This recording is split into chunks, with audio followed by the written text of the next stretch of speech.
be delay in your response, always. Don't be fast to click on the response.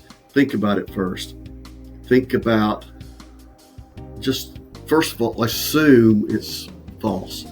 So we don't trust, we verify constantly, and we have to. If you get an email from someone that's offering a tool or a something unexpected, don't respond to it. If it's somebody you know, call them directly or email them directly and say, hey, I got this. Is this true? Or in cases where people are accosted over channels like Telegram and WhatsApp, I'm not sure how many seniors are using those, but I use them all the time. You'll constantly get invites from people that act like they know you, and every time it is a scam. It's never somebody that, oh, you just happen to show up in their address book.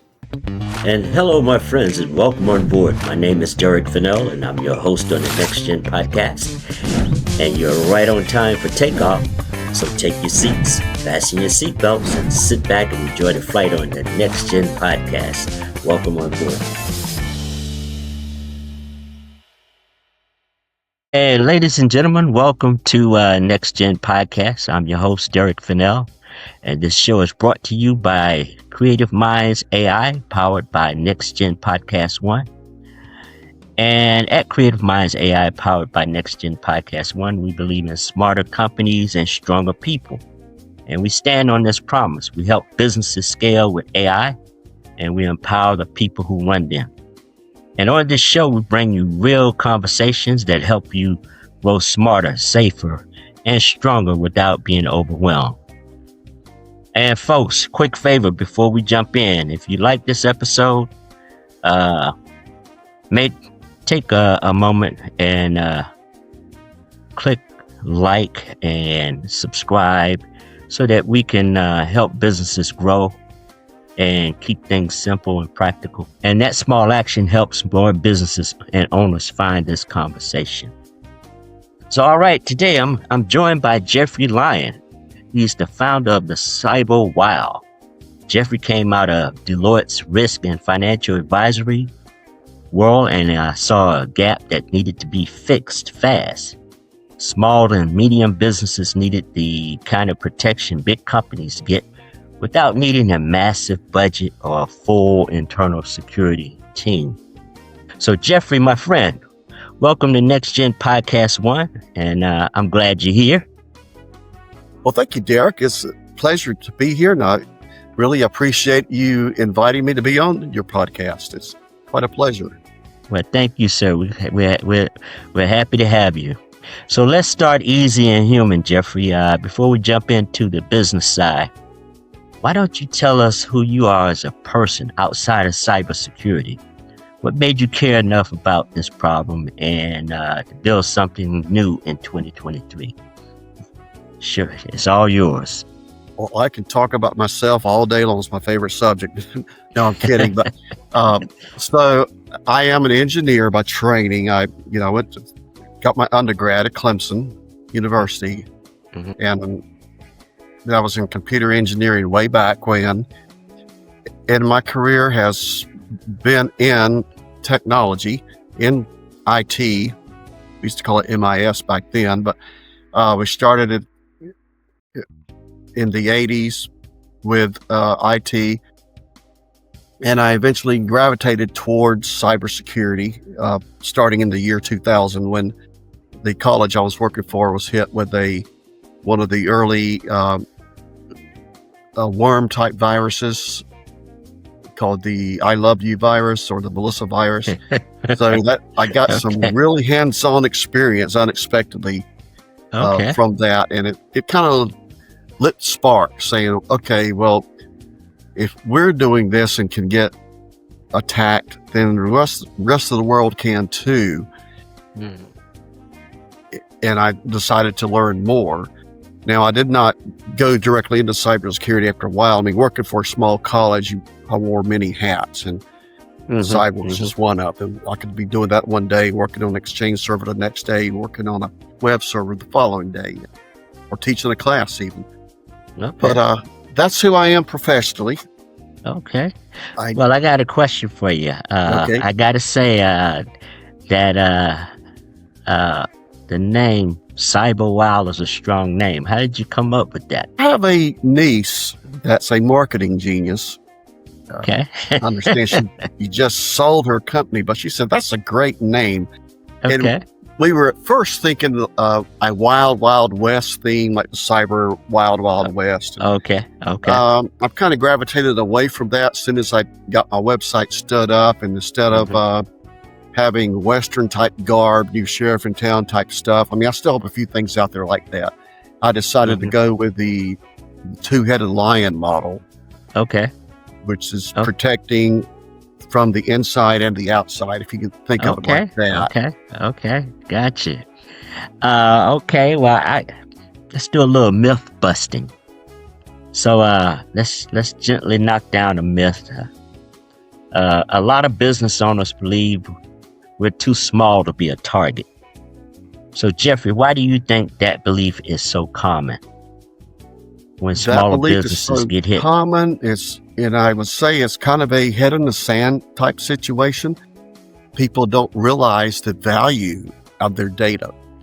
And well, no one's going to attack me. They're too busy attacking the big hospitals over here or the big financial firms.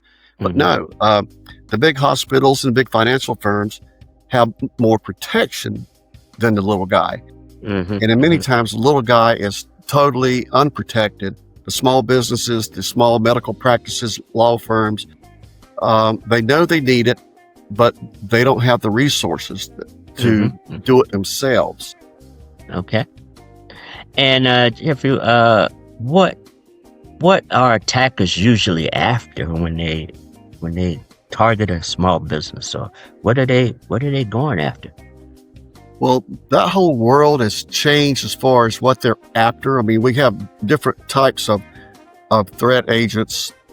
Used to be they were after just havoc. What we call it back then, we call it script kiddies. You know, kids just trying to see if they can break into a system just for the fun of it. But now it's for financial gain.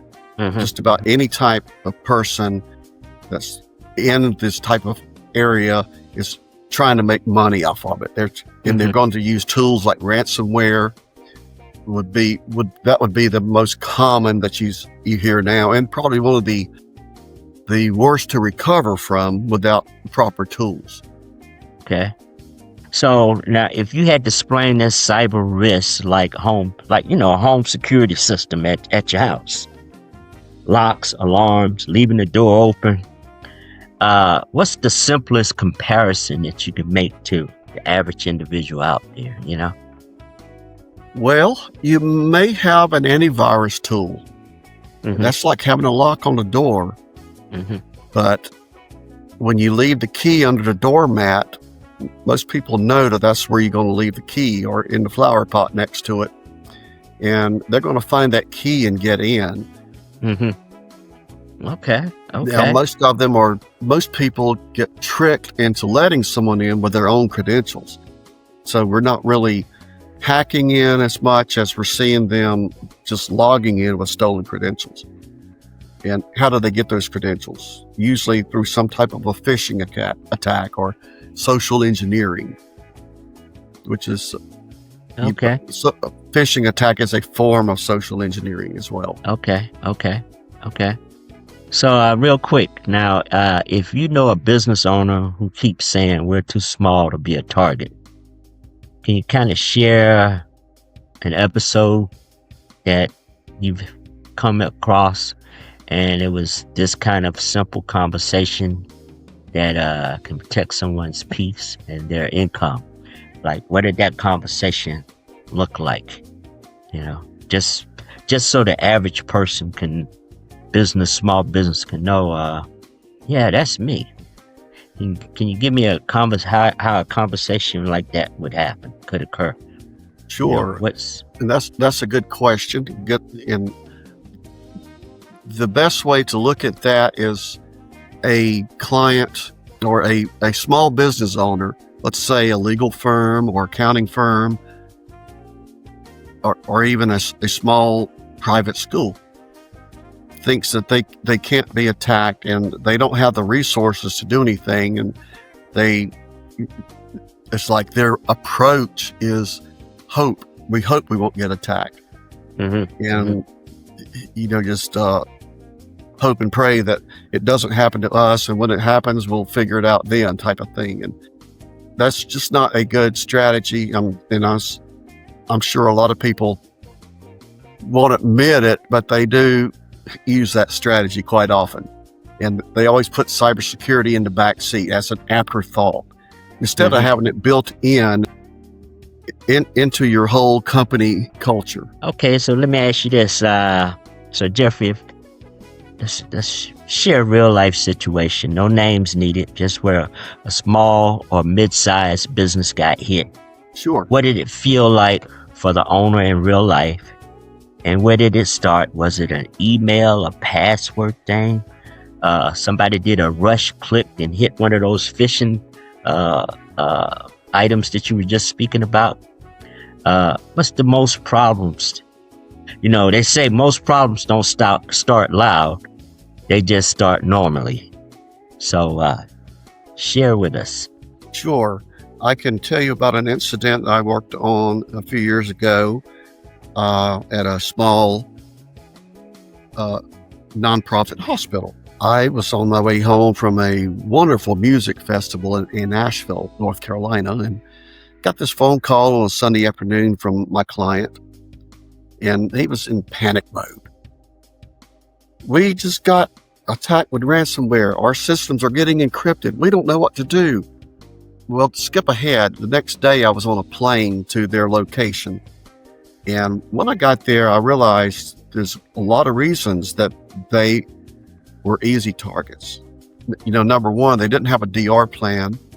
Number two, I'm sorry, there I go. I said I wasn't going to use jargon.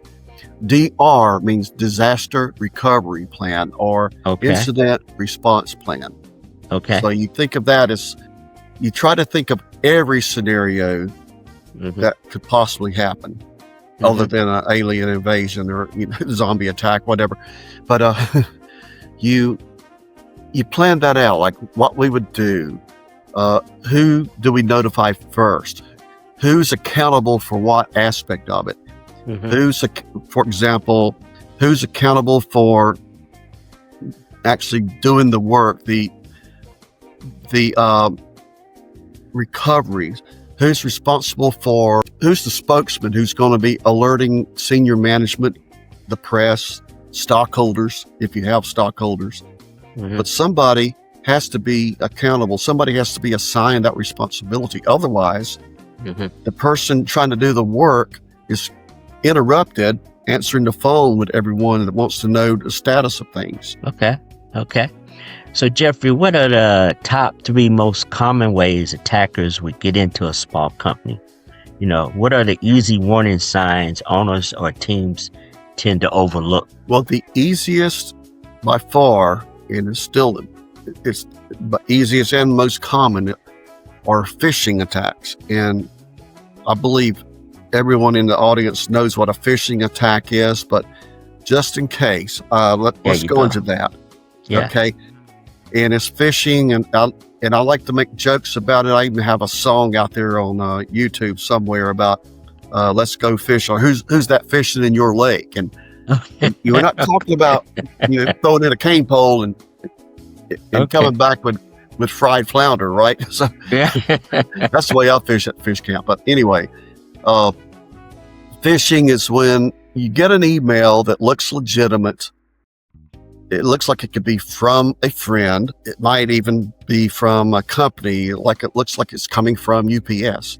That wants you to click here to validate your credentials or your shipping or something like that. But when you click on it, it's not who you think it is. It's actually a scam site that's made to impersonate the legitimate site.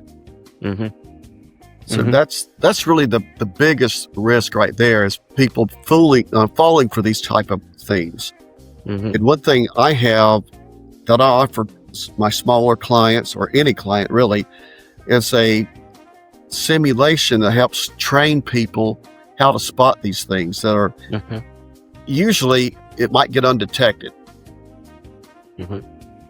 I could give you a perfect example of that. I have one that shows a LinkedIn invite request. I mean, everybody in business has a LinkedIn account now, it seems. So you get the invite and you look at it, it looks very legitimate. Okay, it's so-and-so from Tampa. Well, that's funny. I was just in Tampa. Maybe this was somebody I met there, but I just don't remember. So I click on it and I get this message saying, you fell for a phishing simulation attack. Here's what you can do to not fall for that in the future. So it's not punitive, but it's educational. Right. But what was the giveaway on that? If you look closely at LinkedIn, instead of LINK, it was INK, like a capital I.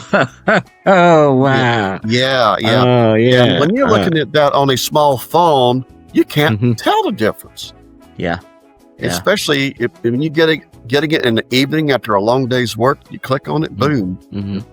When sometimes we're zombies. We click on things without even thinking about it.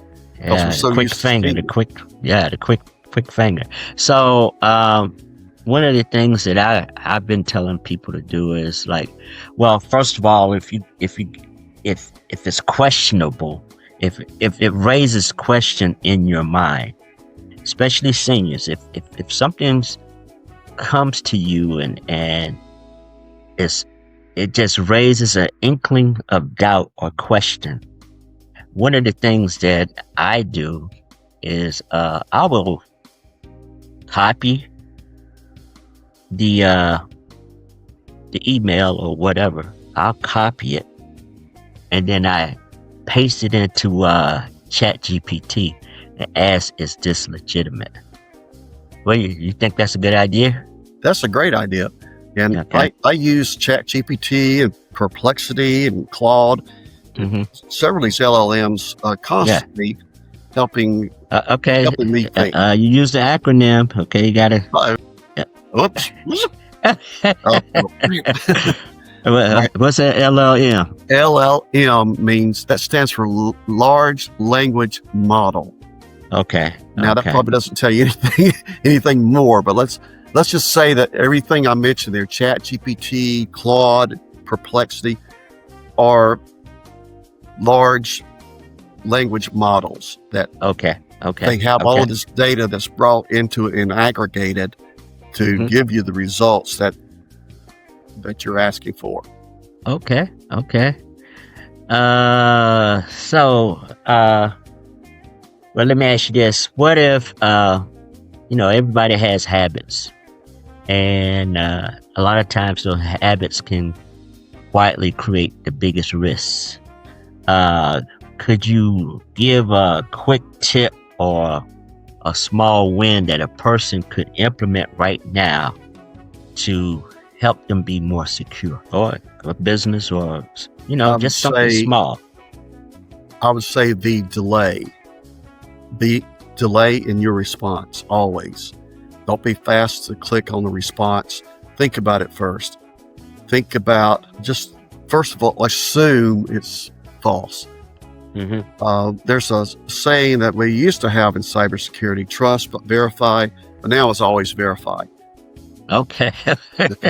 So we don't trust, we verify constantly. Okay. Yeah. Okay, so we have give me two more things. So verify is one. Give me two more that they could do this week and just make life easier, or reduce the risk, I should say. Simple stuff, nothing. Sure. If you get an email from someone that's offering a tool or something unexpected, don't respond to it. If it's somebody you know, call them directly or email them directly and say, hey, I got this. Is this true? Or in cases where people are accosted over channels like Telegram and WhatsApp. I'm not sure how many seniors are using those, but I use them all the time. especially if you're doing international. Yeah. You'll constantly get invites from people that act like they know you. Mm-hmm. And every time it is a scam. It's never somebody that, you just happen to show up in their address book. Okay. It's always a scam. They invite you to an investment program. Make sure, well, first of all, don't invest in something like that unless you can prove that they're who they say they are. And I've seen a lot of that. Someone will claim to be associated with a big firm, a big investment firm. But then when you go look them up, it's fictitious. The firm exists, but they're not associated with it. And they might have a website that looks very, very similar. So, and I'll just make one up out of the blue. Let's say you work with Goldman Sachs, and you get one that looks similar, but instead of Goldman Sachs, it's Goldman Socks. Okay. Or it might be Goldman Sachs. Oh my God. Something. Yeah. Wow. They're tricky. They're tricky. So the thing is, like you just said a few moments ago, folks, slow down. I know AI is supposed to be all about speed and how fast you can get stuff done, but you need to slow down. Slow down and read what's being presented to you. That's a great tip. So I got another quick question for you. Like, what's one thing people assume is protection, but it really isn't? I'm sorry, can you repeat that? Okay. Tell me one thing people assume, is protection, but it really isn't. Like, are there, people have something on there they think is protecting them from getting scammed, but is there anything you can think about or think of that where people think they are being protected, but they really aren't being protected? And that's one of the oldest tricks in the book that scammers use. And that's to send you a message saying that your computer needs protection. We've identified these threats, these viruses. Download this tool to help you rid yourself of the viruses, or to clean your system. I've even got caught by that before. How do you? Because some of them look so legitimate. How do you? I've gotten, especially early on in this stuff, I've gotten caught with some of that. So how do you decipher what's real and what's not real? It's never real. Just leave it at that. It's never real unless you actually go to the site. Let's say you're using, I was going to use CrowdStrike as an example because they're a great company that I work with. But they're not consumer based. They're more of a enterprise based product. Correct. But let's take one that is. That system got hit one time. Brought the whole airline industry down. Yeah.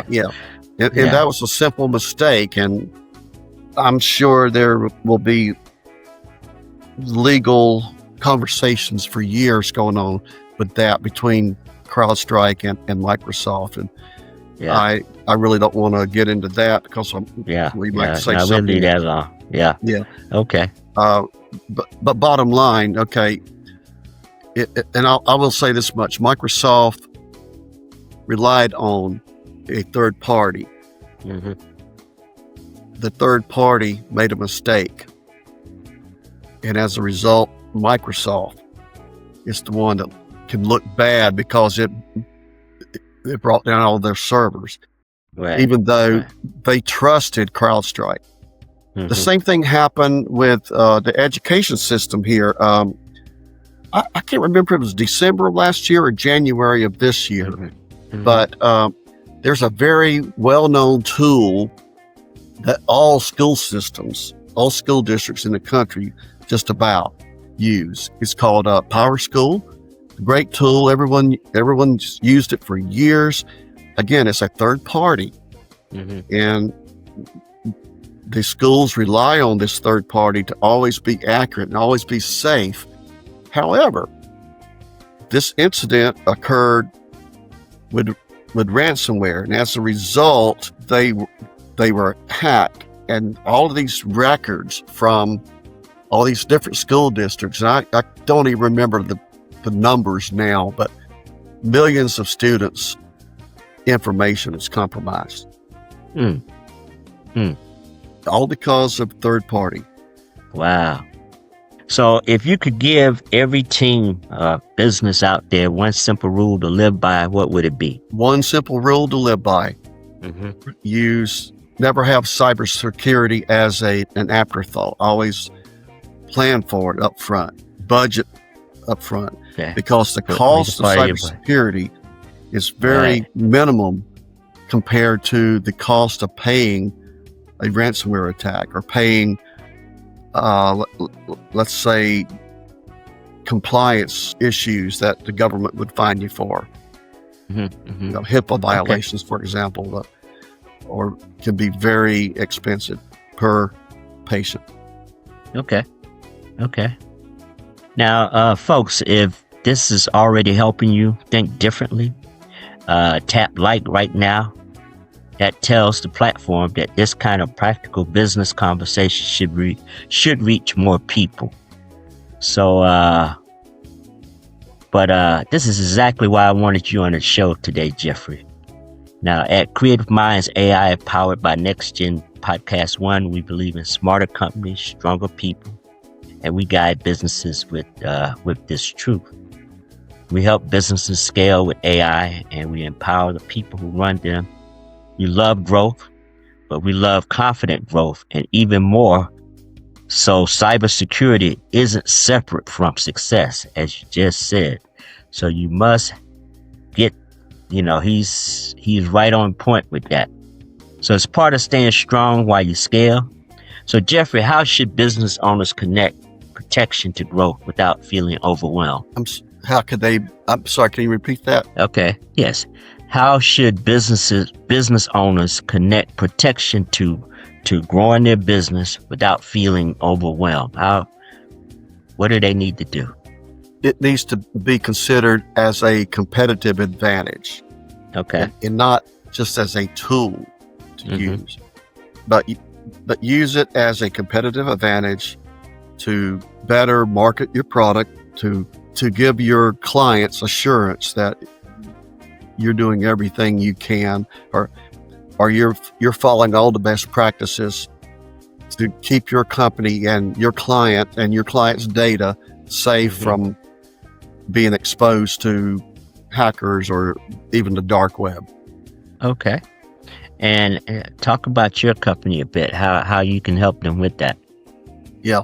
Well, my company, and I appreciate that opportunity, and I call it from zero to safe. I can take a small company, even a company of one or two, and help them build a cybersecurity strategy that fits in with their organization, and it doesn't break their wallet. A lot of people hear the word cybersecurity, they stick their head in the sand. They think we don't want to get into that. Oh, that's too complicated. But it doesn't have to be. It can be very, very simple to use, just with some basic utilities, and really a lot of these utilities are not software based. They are administrative based. Just things you can do, like have a very well-written password management program and follow through with it. Okay. And what's that going to cost you? Nothing, right? It's free. Right. Do assessments, do self-assessments. I even offer free assessments to companies to help them see where they are in their journey. And I always can provide suggestions that aren't going to cost a lot of money.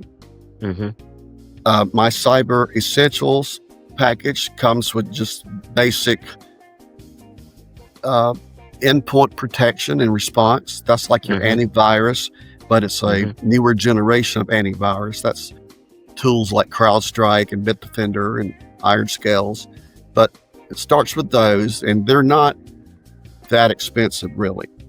We also look at backups. We look at assessments. Simple things. I mean, do you have backups? What's your backup policy? Have you tried restoring those backups? Did it work? Did it not work? What was missing?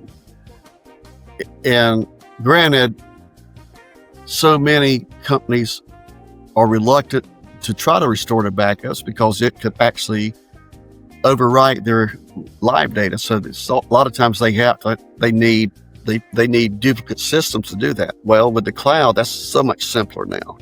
We can use something like AWS or Google or Microsoft Azure. Okay, well, Jeffrey, let me ask you this. Okay, let's see if we can do this. Let's give listeners a quick reality check. Can you give us a simple yes or no checklist, like 4 or 5 questions that business owners can ask themselves today to know if they're exposed? No tech jargon, no, just real life clarity. Sure.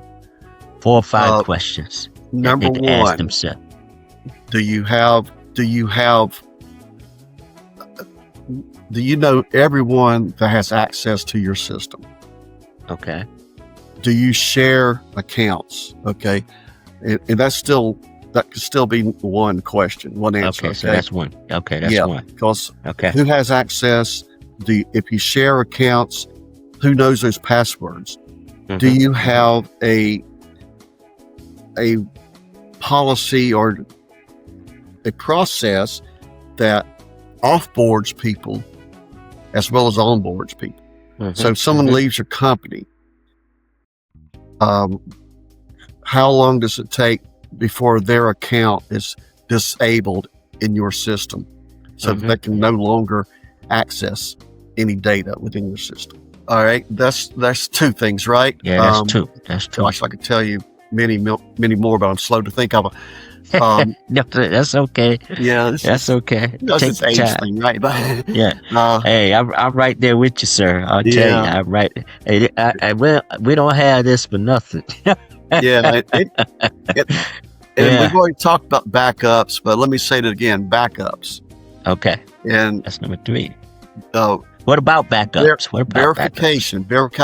Verify that in my days of working as a system engineer, we use tape backups. You need to make sure something's really on that tape. And so that requires someone looking at the logs every day, your backup logs every day, to make sure it really did what it's supposed to do. And I know that's kind of old fashioned now because everything's cloud based, but it's still important. And even though you have stuff in the cloud, it still needs to be backed up. Yeah. You need to know AI can help you with that. AI can take some of that. And here's another big one. You need to know where your data is. You need to know. You need a data classification system. Now, I know that sounds complicated, but it doesn't have to be.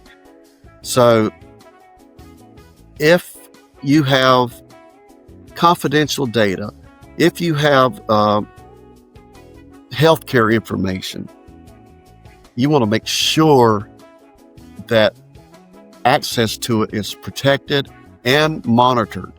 A lot of people forget about the monitoring part. And a really cool thing about that now is we have something called a security operations center that uses a tool called a SIM, a system event management system. And it takes all this data from different logs and aggregates them. Well, companies used to have a whole room full of people to manage these things, to keep them running and to have eyes on the glass 24/7. Well, now we have it, Security Operations Center, or SOC. I'm going to use the word SOC from now on, okay, because that's easier to say. but we have it called SOC as a service, meaning Okay, that now you don't have to have all these what is pieces. SOCs? Is that SOC? Security Operation Center, SOC. Okay. Yeah. Different right. from your Sarbanes-Oxley SOCs. Okay.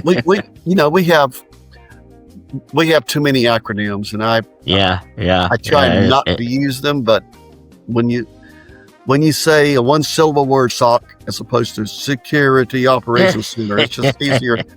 Make sure people know what you're talking acronyms are. Yeah. I mean, always have those defined up front. Make sure everyone's on the same page with those. Mm-hmm. But what I was getting to with that before I got off on that tangent is that you don't have to have this whole room full of people anymore.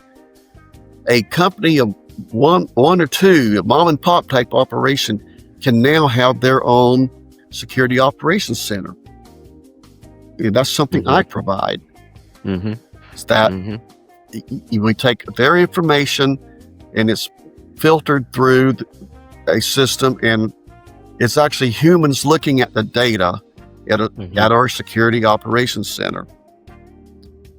And if something shows an anomaly, meaning something that looks out of place, or let's just say you're logging in from Georgia at 9 o'clock, and then Russia at 10 o'clock, and China at 11 o'clock. Well, that's impossible travel, right? So that's going to be one of the easiest alerts that it's going to pick up on. And what's it going to do is either going to take action itself and block that person from getting in, or if it's serious enough, they will actually pick up the phone and alert someone at your company that there's an issue. Okay. That's great. Yeah. But so many of the things can be automated. Yes. And you can go about running your business and helping clients and growing instead of worrying about cybersecurity. Right. All right, folks. If you're listening and you're thinking, I want to scale with AI and protect what I'm building, this is exactly where we can help you. We can help you with this. At Creative Minds AI powered by NexGen One Podcast, we support businesses with practical people first growth, including AI strategies that's simple and useful, smart marketing and operational automation, and team enablement. So your people feel confident, not overwhelmed, smarter companies and stronger people. And we stand by this promise. We help businesses scale with AI, and we empower the people who run them. Now, if you want the next step, the easiest way to start is with texting AI to 323-568-1010. That's 323-568-1010. And we'll share how to move faster, smarter, and protect your income while you grow. And this is where CyberWild can help you with making sure that your company is safe and secure with its cybersecurity. Now, Jeffrey, for a listener who's thinking we need help, what does CyberWild offer for small and medium-sized businesses, and what is the easiest and first step to work with you? Well, to answer the first question, what do we offer? We offer the assessments. We offer recommendations. We offer the training, which is usually the first thing you want to start with is the training. And we offer the different tools that are necessary, as well as the managed security detect and response. And that's like what I was telling you, a SOC as a service type of thing. Okay, so those are the type of things we offer. We can help with compliance, help with pre-audit. So if someone was to want help from CyberWild, I really just want to see where they are and what they can do at a low to no cost, the best thing to do is book a call with me, and we can chat about it. And the easiest way to do that is through my website, which is it's not even www. If you put it there, it will work, but it's thecyberwild.com. And if you want to go straight to the booking line, it's /book-a-call. Book a call. Mm-hmm. The cyberwild.com /book-a-call. Okay. Well, as we're getting close to the end of this podcast section here, but I do want to just take in a different direction a little bit. You mentioned about you have a school app. Want to elaborate on that a little? Yes, I've started a school community. I'm still building it, but anyone's welcome to join for free. If you have a school account, just go to school and search for the community called The CyberWild Rocks, ROCKS. Okay. Now you see rocks. What do you mean by that? Well, I'm also a musician, and to make it interesting, not just talk about cybersecurity, doom and gloom, we could talk about music too, and share music stories and okay. Guitar tricks or whatever, or show off your instruments, anything like that. We're kind of looking at it, have a little fun with it. It's right. Got to have a little fun, man. I agree with you. Yeah. I just learned this about Jeffrey during this podcast as we were prepping for this, and he's a musician, and he showed me his keyboards, and he got a whole host of guitars back there, and he's a real musician, and he picked up on my my stand-up bass up here on my picture back here. So we both have a shared love for music, and so I really do appreciate having you connect with us today, Jeff. And as I said earlier, Jeffrey Lyon is his name. He's founder of the CyberWild, and we want to thank you for making this simple, real, and honestly enjoyable. And to everybody listening, please like this episode, subscribe to the NexGen Podcast One, and share it with a business owner who wants to protect their income without the tech headaches. I'm Derrick Fennell, and this has been the NexGen Podcast One, brought to you by Creative Minds AI, powered by the NexGen Podcast One. See you on the next one, and look forward to taking you to the next level in the world of AI. Thank you, and we'll talk to you later.